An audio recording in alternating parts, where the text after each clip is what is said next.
Well, millions of workers in Australia have just got official permission to ignore their bosses outside working hours.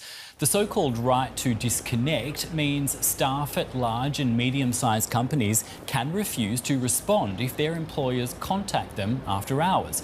The new law is similar to measures in force in some European and Latin American countries. Unions say the legislation should give people a better work-life balance. I'd like to welcome Brigid Schulte now. She's a Pulitzer Prize-winning journalist and author. Her newest book, Overwork, Transforming the Daily Grind in the Quest for a Better Life, will be published next month.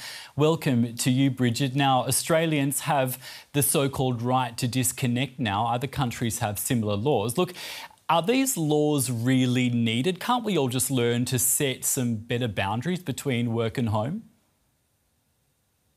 So it's a really important question.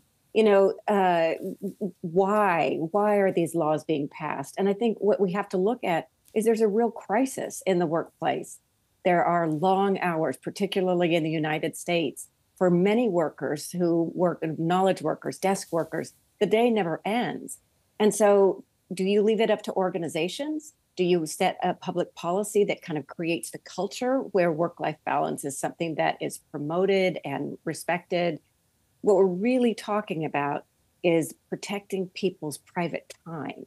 Whether these laws really work or not, the research shows that it's sort of a mixed bag. It really depends on organizational culture. And so we'll see how this works.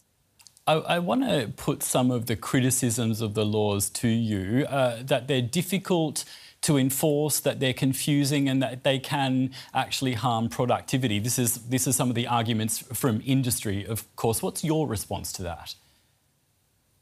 Well, so I think when you look at larger research, that when you look at shorter work hours, there's actually, the work can get better. You can actually be more effective. When workers are well rested and they have time away from work, they have private time to themselves, they actually do better work. What we have really is a burnout crisis. And you don't get an awful lot of productivity out of people who are just ground down and so tired that they can't work anymore. So the question is how you enforce them. And if you leave it up to individuals, some of the policies are written to say, you need to go report your bosses. Well, that's not going to work. I'd like to ask you, that seems to me to be one part of the problem. I want to ask you about, I guess, another part of the problem. In your previous work, you've argued that even if people do manage to claw back a bit of time for themselves, often it's contaminated. What is contaminated time?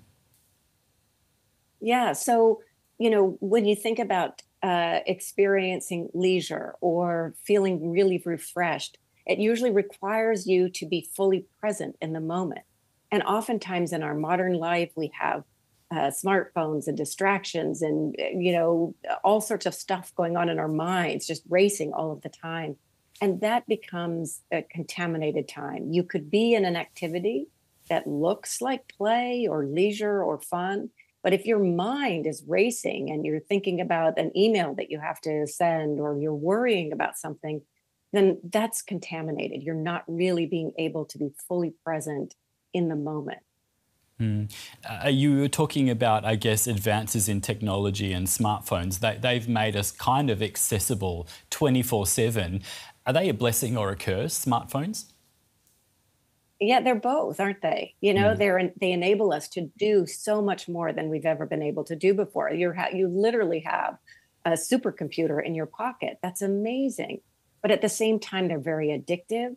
And we have work cultures that then require you to always be available or on, or if you have bosses that expect that you'll respond at the drop of a hat so that they can make life feel like you're always working. So it's really a mixed bag.